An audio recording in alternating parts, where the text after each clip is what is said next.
রাসূলুল্লাহ সাল্লাল্লাহু আলাইহি ওয়াসাল্লাম বলেছেন, যার ওযু সুন্দর হবে আল্লাহ তাআলা তার অতীতের সমস্ত গুনাহগুলোকে আল্লাহ ক্ষমা করে দেয়।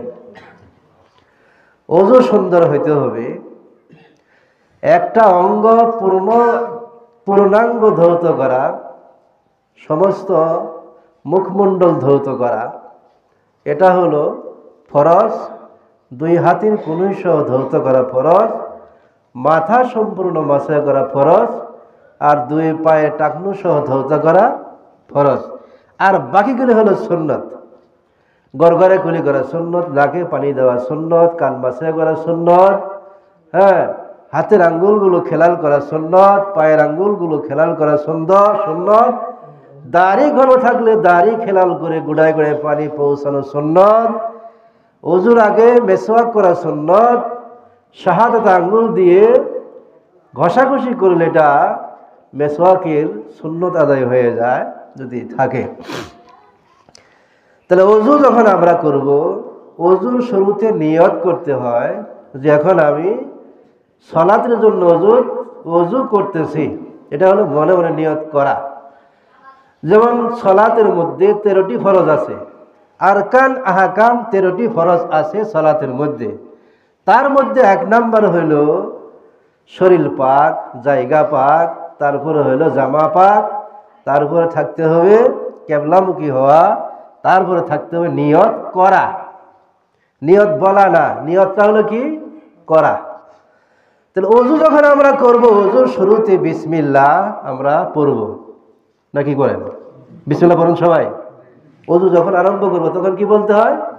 বিসমিল্লাহ। আর যদি বলেন যে বিসমিল্লাহির রহমানির রহিম, সম্পূর্ণ বলেন।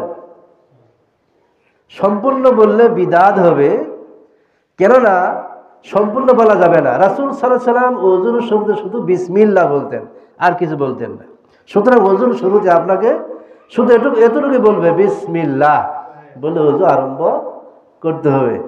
আর যদি কোনো ব্যক্তি বলে বিসমিল্লাহির রহমানির রহিম অথবা আউযু বিল্লাহি মিনাশ শাইতানির রাজিম বিসমিল্লাহির রহমানির রহিম পড়ে ওযু আরম্ভ করলে ওযু তার হবে না, ওযু তার হলো না। কেননা নবী সাল্লাল্লাহু আলাইহি ওয়াসাল্লাম ওযুর শুরুতে বিসমিল্লাহ বলে ওযু আরম্ভ করতেন। আর অঙ্গগুলো সিরিয়াল ধারাবাহিকভাবে তিনি ওযু করতেন। ওযু শেষ হয়ে গেলে কালেমা শাহাদাত পড়লে ওই ব্যক্তির জন্য জান্নাতের 8টি দরজা খুলে দেওয়া হয়েছে। বলি সুবহানাল্লাহ। আশহাদু আল্লা ইলাহা ইল্লাল্লাহু ওয়াহদাহু লা শারীকা লাহু ওয়া আশহাদু আন্না মুহাম্মাদান আবদুহু ওয়া রাসূলুহু। এই কালেমা শাহাদাত। তাহলে ওযুর পরে যে ব্যক্তি এই কালেমা শাহাদাত পড়ে, রাসূলুল্লাহ সাল্লাল্লাহু আলাইহি ওয়াসাল্লাম বলেছেন ওই ব্যক্তির জন্য জান্নাতের 8টা দরজা খুলে দিয়েছে, যে কোনো দরজা দিয়ে ওই ব্যক্তি জান্নাতে প্রবেশ করতে পারবে। তাহলে ওযুর শুরুতে আমরা কি বলবো? বিসমিল্লাহ। ওযু শেষ হয়ে গেলে কি বলবো? কালিমা শাহাদাত। এটা যদি মুখস্থ না থাকে, মুখস্থ করে নেওয়া অপরিহার্য। কেননা এটা পড়লে, ওযুর পরে এটা কালেমা শাহাদাত পড়লে জান্নাতের 8টি দরজা খুলে দেওয়া হয়। কত বড় মর্যাদা আল্লাহ তাআলা দিয়েছেন। তাহলে ওযুর পরে এই কালিমা শাহাদাত এখন অনেক মানুষ আছে এখনো মুখস্থ করে নেই। বহুত মানুষ আছে যে কালেমা শাহাদাত এখনো অনেক মানুষের আছে যে এখনো মুখস্থ করে নাই। যেটা লাগবে, এটা যে মুখস্থ করা অপরিহার্য, দরকার, জরুরি, এটা এখন অনেকেই আমরা শিখি নাই। এটা শিখতে হবে। 1 মাসে পারেন, 2 মাসে পারেন, 3 মাসে পারেন, যে কোনো বললে হোক এই কালেমা শাহাদাত আপনাকে মুখস্থ করাই লাগবে।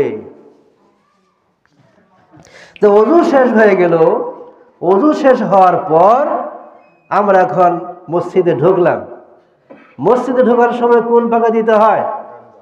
কোন পাকে দিতে হয়? ডান পাকে দিতে হয়। অনেকেই দেখলাম মসজিদে ঢুকতেছে ডান পা হতে, আবার বাম পা দিয়ে মসজিদে ঢুকতেছে। আদবের পর খেলাম। মসজিদে ঢোকার আদব আছে, বের হওয়ার আদব আছে। পায়খানা পেশাবখানায় ঢোকার আদব আছে, বের হওয়ারও আদব আছে, শিষ্টাচার আছে।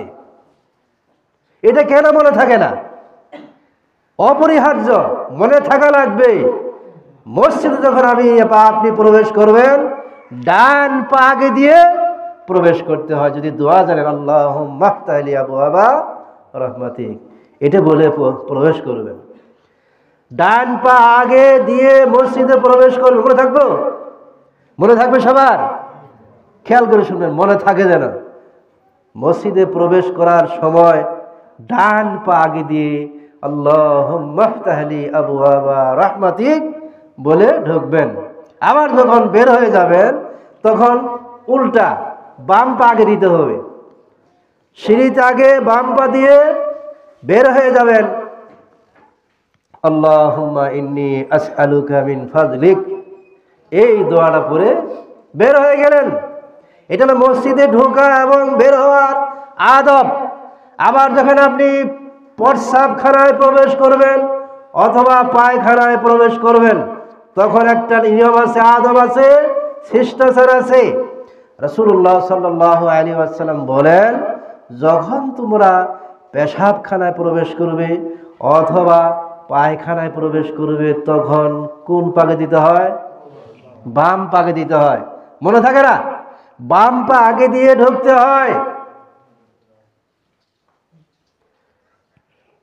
আল্লাহুম্মা ইন্নী আউযু বিকা মিনাল খুবুসি ওয়াল খাবাইস, দোয়া করে ঢুকবেন।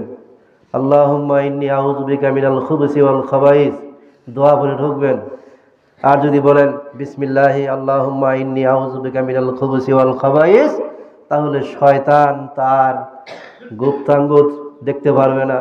এই দোয়া পড়ে ঢুকলে শয়তানের চোখ অন্ধ হয়ে যায়, শয়তান আর চোখে দেখে না। আবার যখন পেশাব পায়খানা শেষ হয়ে যাবে, যখন বের হয়ে আসবেন, তখন কোন পাকে দিয়ে বের হতে হবে?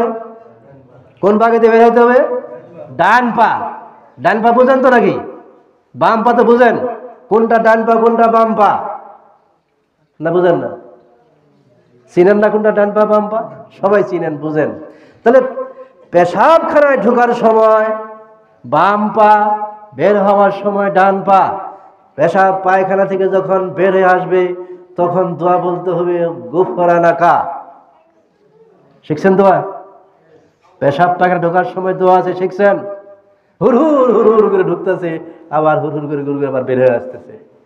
শিষ্টাচার কারো নাই। পেশাব পায়খানা ঢোকার সময় দোয়া বলে ঢুকতে হবে, আবার পেশাব পায়খানা থেকে বের হবে তখন আবার দোয়া বলে বের হয়ে আসতে হবে। এই দোয়া শেখা লাগবে, অপরিহার্য। ক্ষেতের আবাদ করতে গেলে কত কিছু লাগে, সার দেওয়া লাগে, কীটনাশক দেওয়া লাগে, সপ্তাহ সপ্তাহ বছর তাহলে বীজ দেওয়া লাগে, ইত্যাদি ইত্যাদি দেওয়া লাগে। না দিলে কিন্তু সেটা ফসল সুন্দর হয় না।